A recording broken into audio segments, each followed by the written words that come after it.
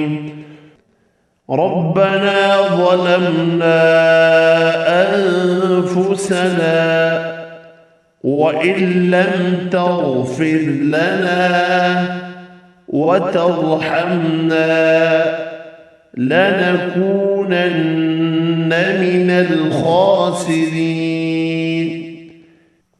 ए हमारे रब, हमने अपने आप पर जुल्म किया और अगर तूने हमें ना बख्शा और तूने हम पर रहम ना फरमाया तो यकीनन हम खसारा पाने वालों में से हो जाएंगे।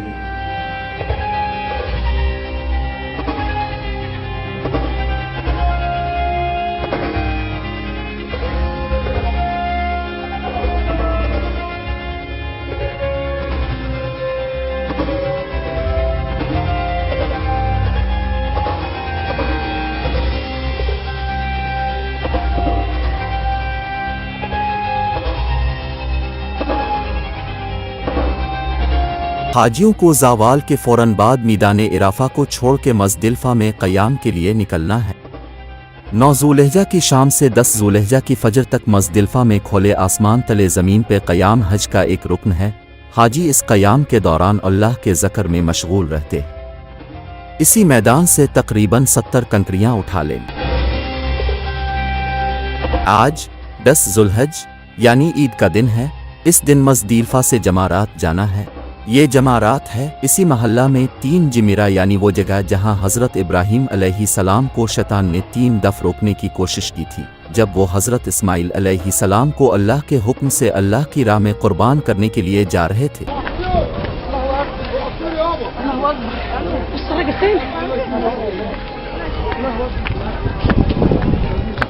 ये जमारा अल-उक़बा है। हज़रत इब्राहीम अलैहिस्सलाम ने शैतान को उन 3 मकामात पे कंकरियाँ मारी तो वो ज़मीन में दे गया। 10 ज़ुल्हिज्जा हाजी हज़रत इब्राहीम अलैहिस्सलाम की सुन्नत पे अमल करते हुए इसी जगह पे कंकरियाँ मारते हैं।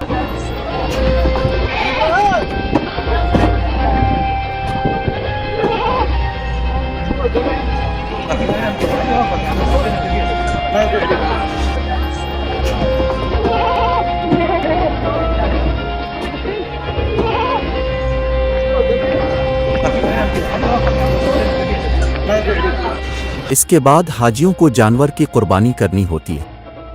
ये भी हज का एक अहम रुकन है, क्योंकि इसी अमल के बाद हाजी को हाजी होने का लक़ब दिया जाता है। लिहाजा हमने भी हज़रत इब्राहीम अलैहिस्सलाम की सुन्नत पे अमल करते हुए एक दुम्बा कुर्बान किया और सर के बाल मंडवाए यानी हल्क किया। अपने हज को मुकम्मल करने के लिए हाजी को अब काबा जाके तवाफ़ी ज़ारा करना है।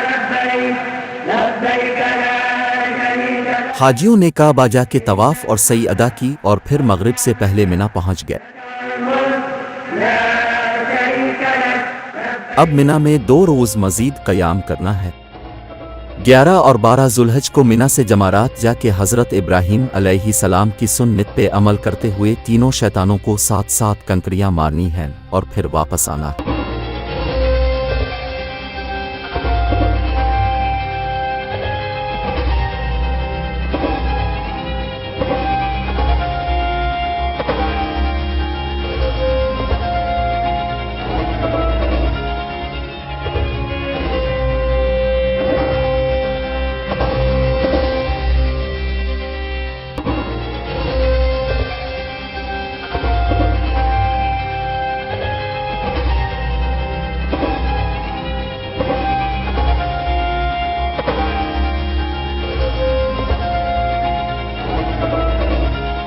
अगले दिन 11 जुल्हिज्जा को मिना से जमारात जाके तीनों शैतानों को 7 कंकरियां मारी और वापस अपने खैमा में आ गए और अल्लाह के ज़िक्र में मशगूल रहते।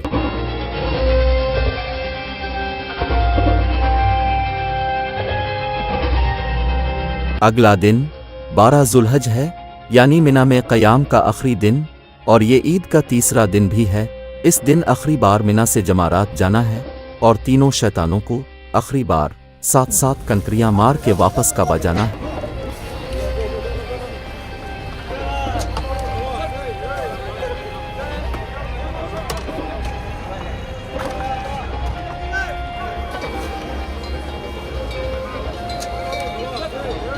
अगले दिन 12 जुल्हिज्जा को मिना से आखिरी बार जमारात जाके तीनों शैतानों को 7 कंकरियां मारी। 12 जुल्हिज्जा हज का आखिरी दिन था।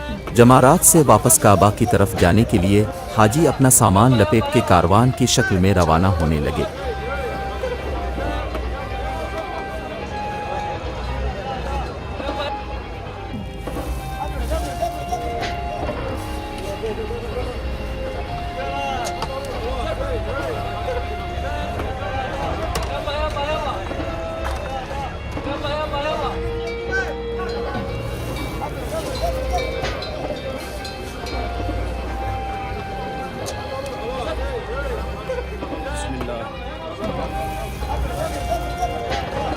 मिना फिर शहर खामोशा में तब्दील हो रहा था। जमरात की गलियां फिर वीरान हो गई। मज़दिलफ़ा का मैदान हाजियों की सफ़ेद एहराम की चादरों से सफ़ेद ना रहा।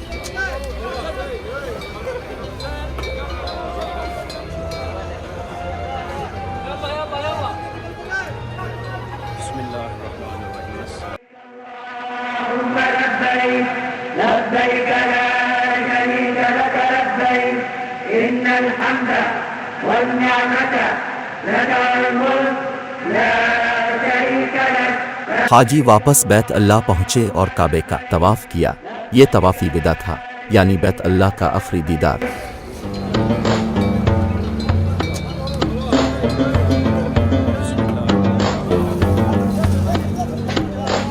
हज के इख्तिताम पे हाजी खुशी से दूसरे हाजियों को मुबारकबाद देते नजर आए। हाजियों ने अपने वतन ले जाने के लिए तब बिरका के तौर पे जमजम और खजूरें खरीदी और वापस अपने अपने रास्ते चल पड़े।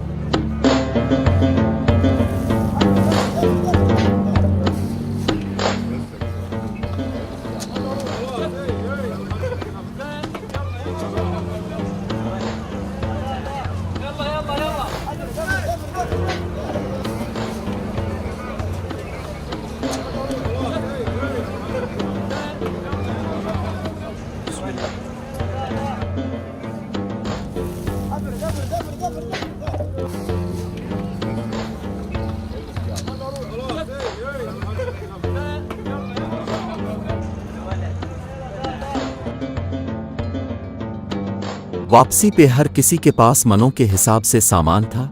लहजा ऊंट गाड़ियों के अलावा गधा गाड़ियों और घोड़ा गाड़ियों पे भी सामान लादा गया।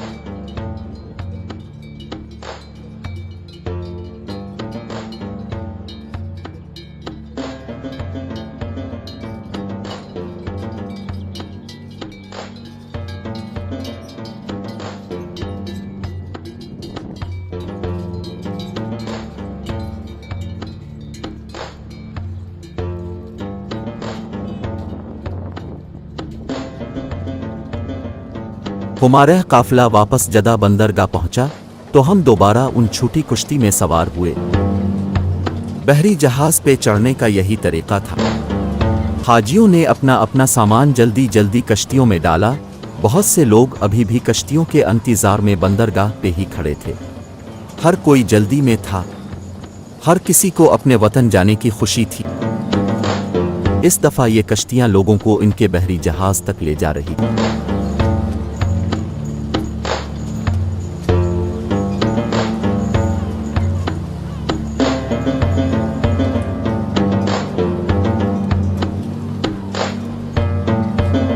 हम एक दफा फिर बहरी जहाज पे सवार हुए, मगर अपने वतन वापस जाने के लिए। इस वीडियो को शेयर और लाइक जरूर करें और हमारे चैनल को सब्सक्राइब करना ना भूलें।